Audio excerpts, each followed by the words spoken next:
So welcome to the Maythorn Monthly. We're here in Spain and at Tarragona Port, and today we're going to have a look around Tarragona. It's got a historic part and it's got this port with the big ocean liners and privately owned yachts, and a smaller marina which we also explore with some more average sized boats that you might one day be able to afford if you won the lottery. So this is Tarragona. And this is Oris, Bulgaria. In the winter, our house on the hill has this view, so we'll be wandering around Bulgaria in this month's Maythorn Monthly. So back here in North Wales in the UK, I'm in our little village. I'm standing on a disused railway line.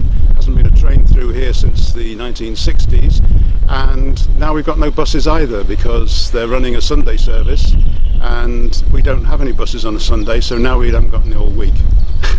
So let's now go up to Merseyside, where they're faring a little better for public transport because this month we're visiting Liverpool and Birkenhead. This impressive arch is the entrance to Liverpool's Chinatown.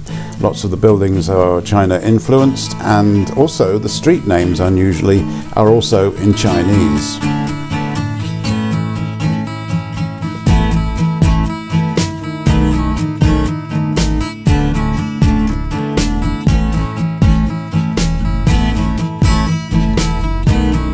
Last week, when I was passing Camel shipyard in Birkenhead, I spotted Sir David Attenborough. Well, the ship named after him anyway. It's a fascinating area with lots of shipbuilding going on. They say that this industry's died, but it doesn't look like it to me.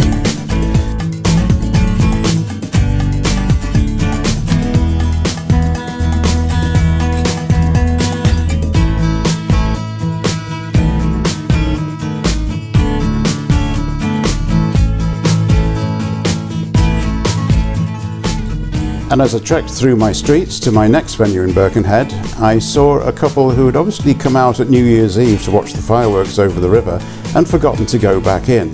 I was heading for Birkenhead Priory, and there they were.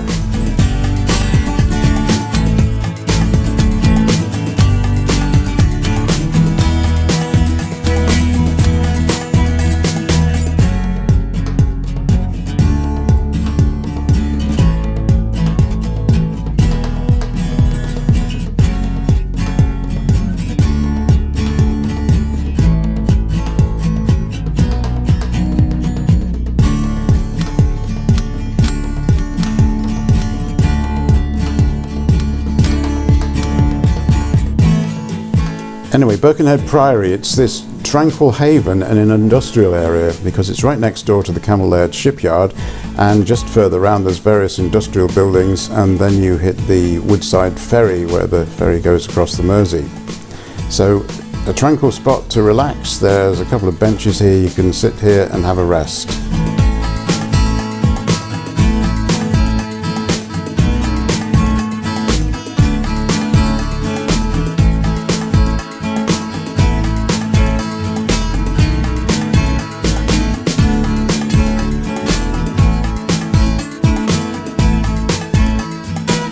When you get to Woodside, you'll see this big old battered U-boat, and it is in fact a tourist attraction called the U-boat Story.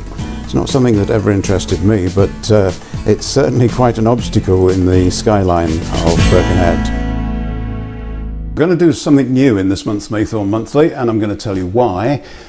Because I've been doing this radio rewind spot. I've got loads of these big old metal spools of tape with my old radio programs on. I've been digging these out, and I've been stuck for pictures to put on the screen because the thing about YouTube is it's a video service. I noticed that. Now, as much as possible, I try and find relevant pictures which will illustrate the parts of the country the broadcast was done, the people I'm interviewing, that sort of thing.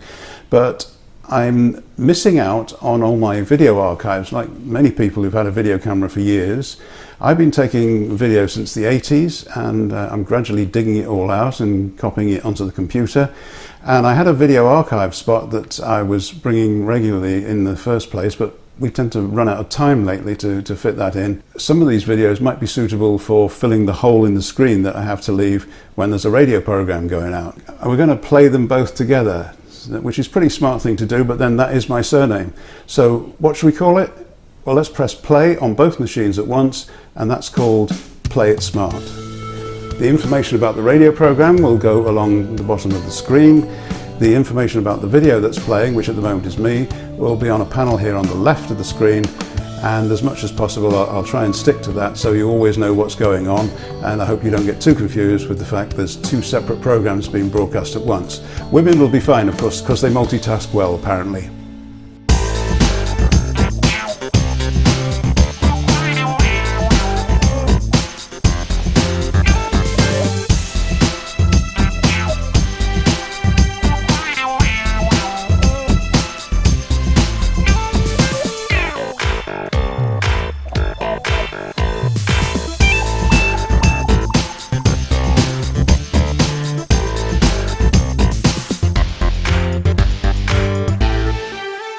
Stay with the fun. Whoopee! Hear all the hits on Pirate Johnny Walker.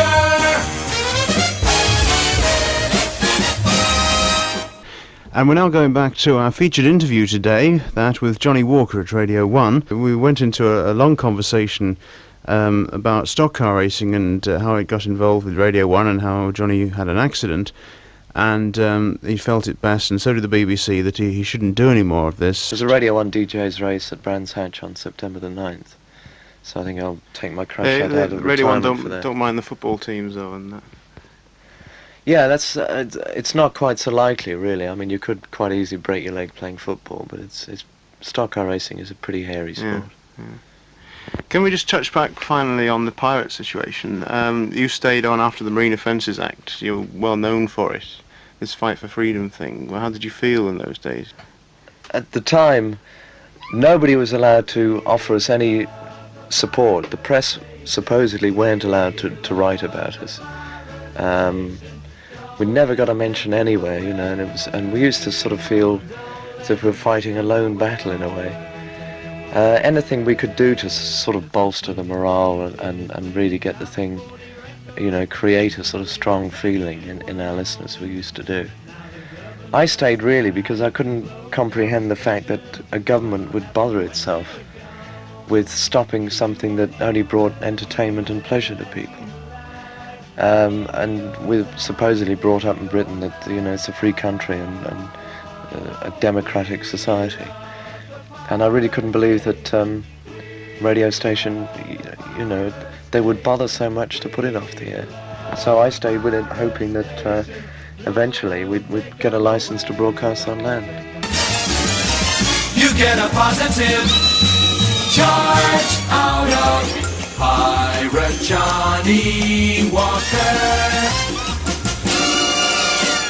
Good. You won't hear the music that you like any old time of day or night. Oh, we love the pirate station. We love the pirate station. We love the pirate station. Don't take them away. Please don't take them away. Well, Caroline went off in March '68, and I hung around for a time doing nothing really, just driving trucks and things, waiting to see what was going to happen, whether Caroline would come back on the air or how far away licensed commercial radio would be. I mean, it's still not on the air now. That's 5 years later. So really I had to make the decision that if I wanted to stay in radio, which is the thing that I knew best, that it would have to be the BBC. So I joined Radio 1 a year after Caroline went off the air in April '69. The fastest thing in the air, Pirate Johnny Walker. I heard your first show, it was a Saturday afternoon, wasn't it? Well, you sounded nervous then. In fact, you said you were nervous. Is this a lot to do with the atmosphere or just the change of circumstances? Well, being away from anything for a year and coming back into it, you wonder, can I still do it? That obviously is on your mind. On Caroline, we weren't broadcasting to the whole of Great Britain. If we said anything that would upset a few people, there weren't going to be questions raised in the House of Commons or all the newspapers ringing up about it, which is what you get with the BBC. Yeah. And you sit here knowing that, you're part of this huge organisation. Executive producers and people are listening in. Everything you say anyway is being recorded on tape. I'm more relaxed about it now. I don't agree with the maxim that everything happens in London. I think people can be very snobbish about living in London, discounting what goes on in other areas. There's a lot of records that break in discotheques up north. There's a lot of really good soul places too.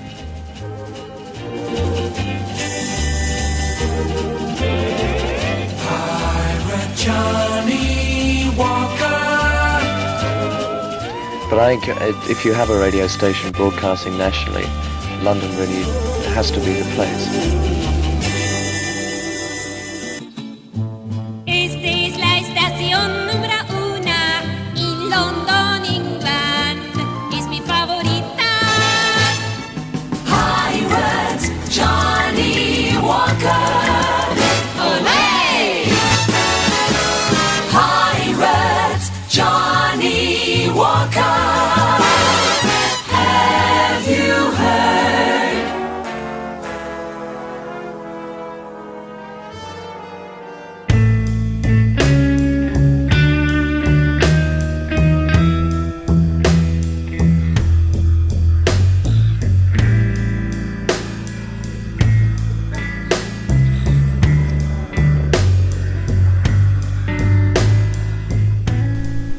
Overlooking the marina, there is a row of restaurants and bars, and this is where we had our fish and chip lunch this day. And then we carried on over to the port, where there are some pretty fantastic looking boats and some more expensive restaurants if you prefer to eat over there.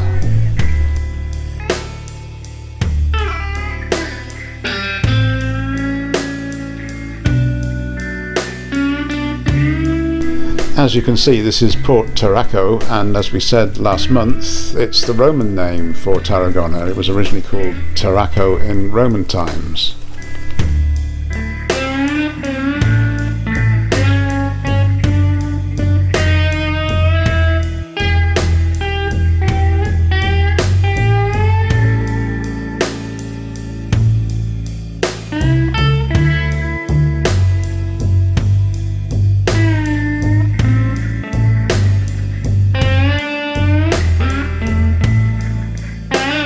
I haven't been down to the beachfront at Benicassim for quite a while, so I thought it was time for a return visit. There's a huge leisure area along the front here, lots of places to walk, cycle, skateboard, whatever's your thing, and of course the usual amount of restaurants and bars, so that you can just sit there, enjoy a drink or some food and look out to sea.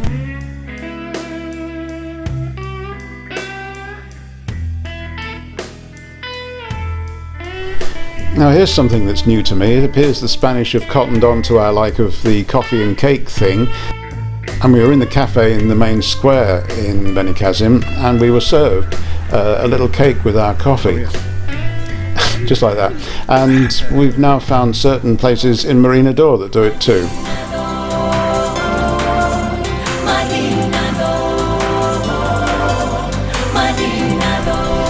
So behind me now is the Morre de Goss beach. It's the next one along from where we normally are, and we're heading up round the headland and where the lighthouse is and the Torre del Rey and round to Playa La Concha.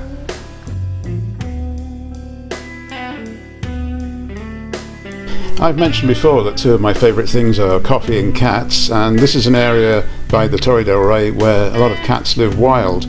Now they got rid of all these some years ago. I don't mean literally, they found places for them to go, but they came back, and who can blame them? If I was a cat, I think I'd want to live here by the sea too. It's very quiet here in the winter, so I've got some film that I took from last July which shows the Playa de la Concha beach area in full swing. I don't quite know when we'll next be able to go there, because the present shutdown of travel in Spain means we can't get about very easily. But we've got plenty of footage we can show you that you haven't seen yet. It may not be up to date, but it will give you an idea of the Costa del Azahar that we love so much.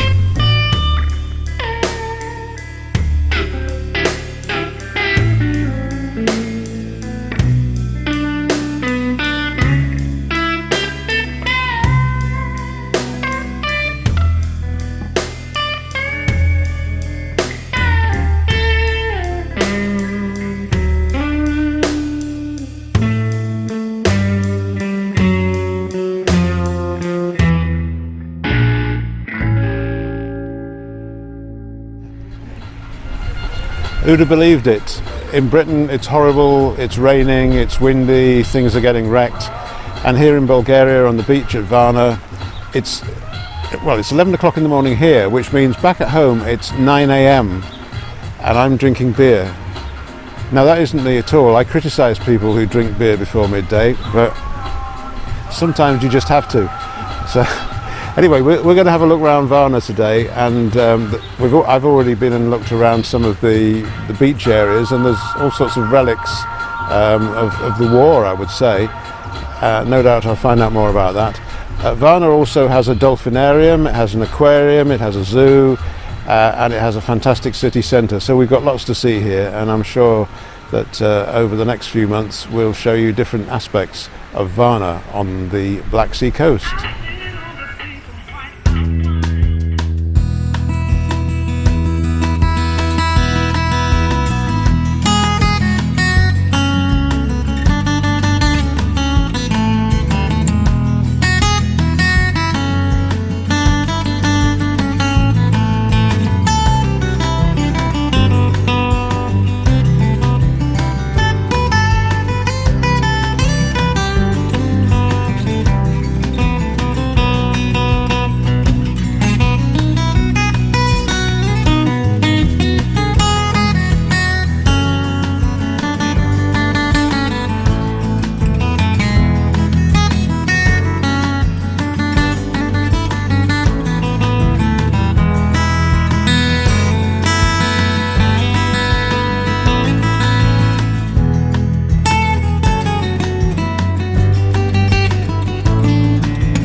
So that was Primorsky Park and the Sea Garden at Varna, complete with the live musician, and he plays through the night as well outside the restaurants. And so back to Orisha, a quick check up there. The restaurant that was being rebuilt, it's now got its roof on, and we can go upstairs and look at the terrace and the little tower from which you can see across the rest of the village. And the Heritage Centre, just down the way from there, that's all been finished as well. Last time we showed it to you, it was covered in scaffolding. So it's a nice, bright, modern building, and it's got a fountain outside. Although, personally, I've never seen that working yet. I believe it does sometimes give out some water. I have a viewer on YouTube who told me, after watching my Bulgaria videos, that he'd bought a house in Bulgaria and never been to see it. He also told me that it was in the village of Bulgarsko Slivovo, so I decided to go and have a look at that village. And we chose a good time because there was something happening in the town square. So as you come into the village from the south, you come down a hill, the petrol station on the left, and you get an idea of the kind of houses that are in the village. Now I don't know which one this person has bought, and obviously they'll have their own pictures from the estate agent or whoever they bought it from. But have a look at this, because as we came into the village it was dusk, and that was very good because we arrived at the town square just as they put the lights on and just as some players were starting to perform.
Time now for the hub of the month, and it's the final hub I'm going to do. It's a Z-Wave hub, and it's from a Spanish company called Mi Casa Verde, something like My Green Home. It's called a Vera, so hello Vera. It's in that white box behind me here. That's a locked box because this is an HMO, and there are certain things you have to keep away from the tenants. Some of them by law, like the electricity supply and various other high-powered devices. The thing about a standard Z-Wave controller, which Vera is there's a huge number of different devices for the Z-Wave system, and I've got a lot of them in this house. This includes smoke alarms, fire alarms, that kind of thing. They're wirelessly connected to the hub in the box, and they send back information to me when I'm here or when I'm away, doesn't matter, to my phone, to an app on my phone. So I constantly get alerts if there's movement in the hallway, which happened at 3 o'clock this morning, and I haven't found out yet who was up at that time. And if there's an alert for smoke, I get to know about it quickly as well. The other good thing about these sensors that you've got on the ceiling in the hall and on the landing is that they send back the temperature amongst other things. So I always know if the house is warm enough, and of course I can remotely control the heating for the hallway and heat the place up if it gets too cold. That's my Z-Wave, my hub of the month.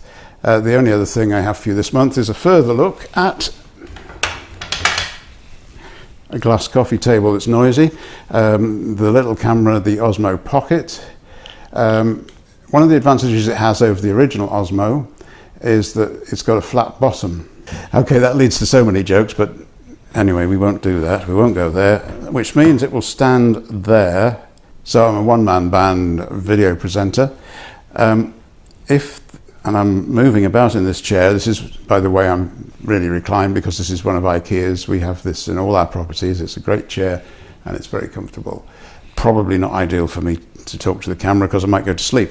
If, as this is wobbling about a bit, not steady enough, you just buy a few little gadgets. Now, this is a useful one because on the bottom of here is the USB charging system.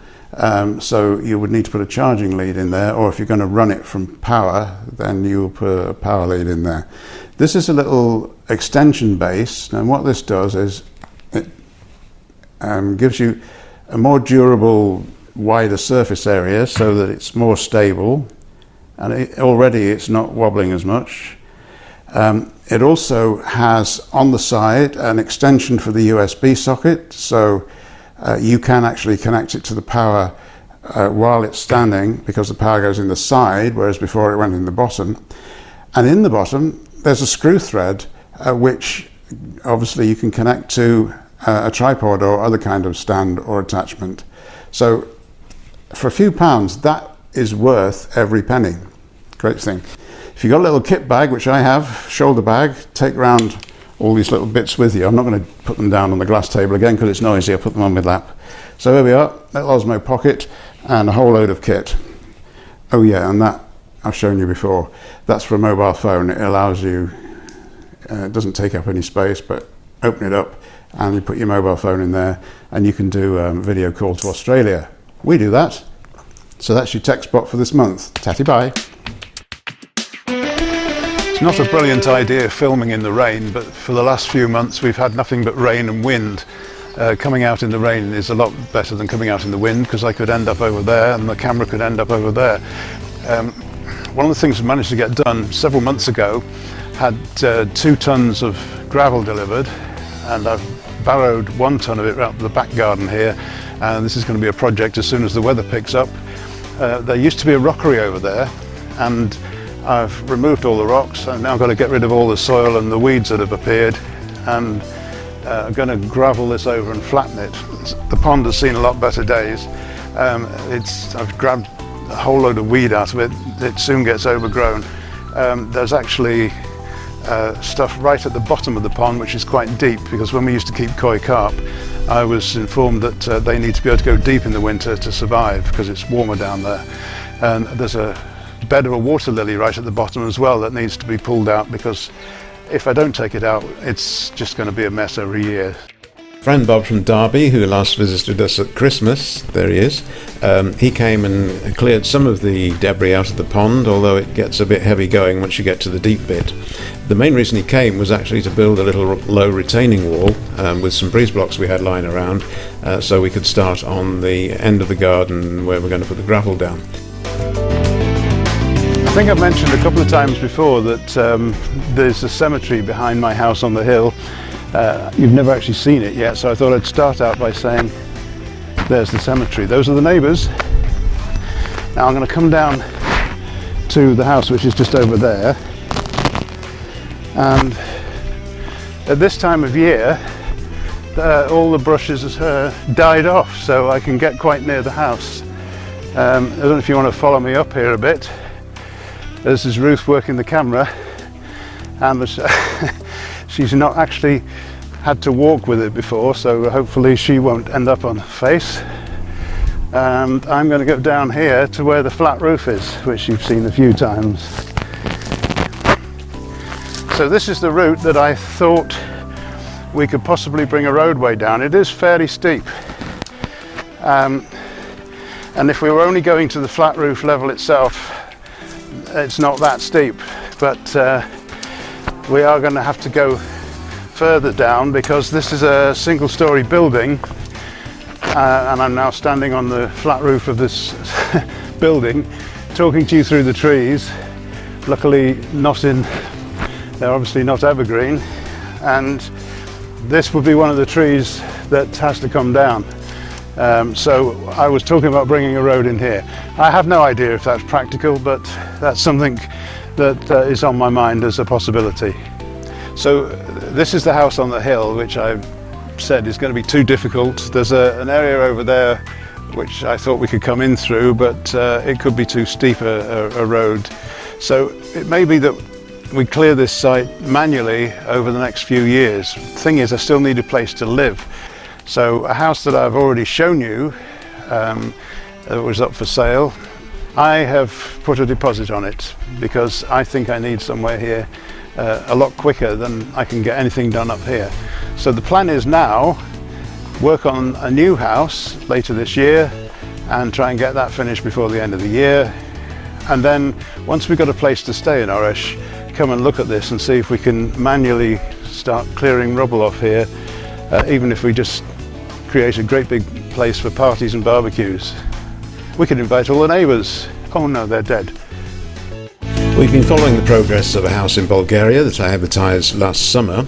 It was bought by Denise and Vicky, who are currently living in South Wales, and we'd shown you the floors going in, we'd shown you the bathroom being built, and the latest stage of this, the roof timbers were going in. And we also saw the plasterer at work putting in the hangers, and the archway you see here between two rooms was closed up. And just before we left Bulgaria, we saw the finishing touches to the skimming of this wall.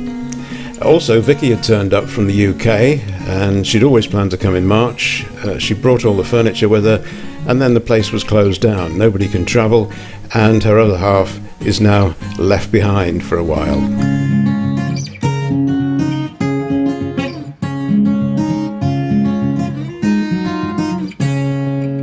This is the other end of the bathroom, seen through the hole for a window at the other end, and you can see here there's a doorway that's going to go through to the main house. This is our house in Trythin, North Wales, which we lost all the plaster and everything got totally damaged by water. And this is the latest development for that. It's been boarded and plastered, and there's still a lot more work to do here. When it'll get done, we're not sure. Here's a look at how the stairs were, where all the plaster fell off. The stairwell got boarded and eventually got skimmed as well.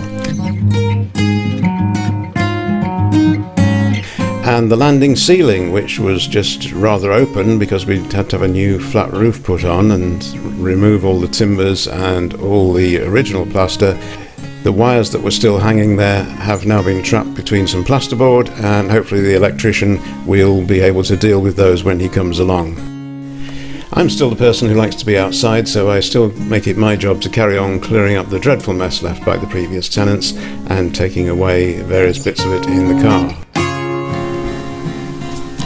and I shall really look forward to being able to do that again once restrictions are lifted.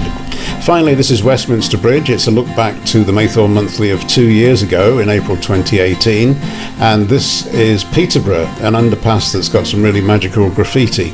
These are things that we featured 2 years ago. The course I was on in Peterborough had me come back to the Wirral and look at commercial buildings that were ripe for conversion to residential. And one of my meetings that I had in London, I stayed in Woolwich and found it a very nice place with a good community spirit.